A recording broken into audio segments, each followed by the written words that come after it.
bishop said that we are to live a life on the altar, he wasn't talking about literally living on the altar, right?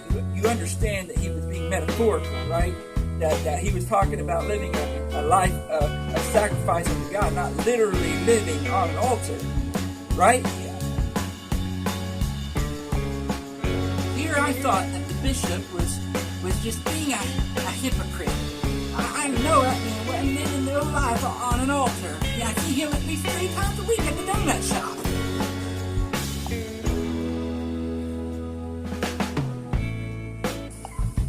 shop. Brothers and sisters, I come today to you with this message again.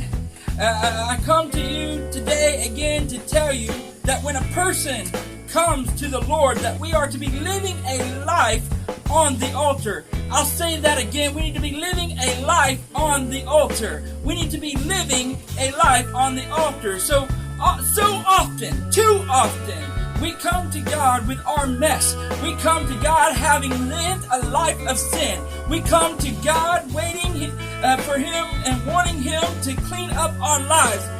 Wanting Him to save us, wanting Him to deliver us. We begin to call out, God, save me. God, help me. God, deliver me. God, I need you. God, I will lay down my life for you.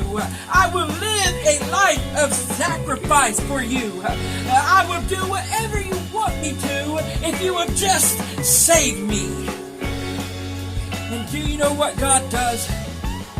He comes into your life and He cleans up your mess. He delivers you. He saves you. He does exactly what you asked Him to do for you. But then as soon as He does,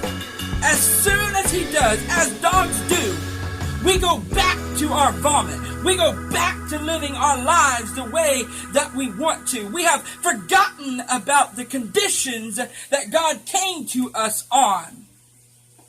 God, I will lay down my life for you. Oh, but we forgot all about that. God, I will live a life of sacrifice for you. But it looks like we forgot about that too. God, I will do anything you ask me to if you will just save me. But we forgot about that.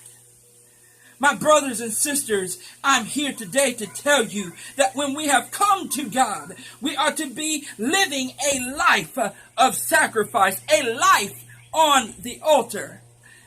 For we are to present ourselves a living sacrifice before the Lord, blameless, without spot or blemish. For we are no longer our own because we have been bought at a price. It's no longer our way. It's no longer our life.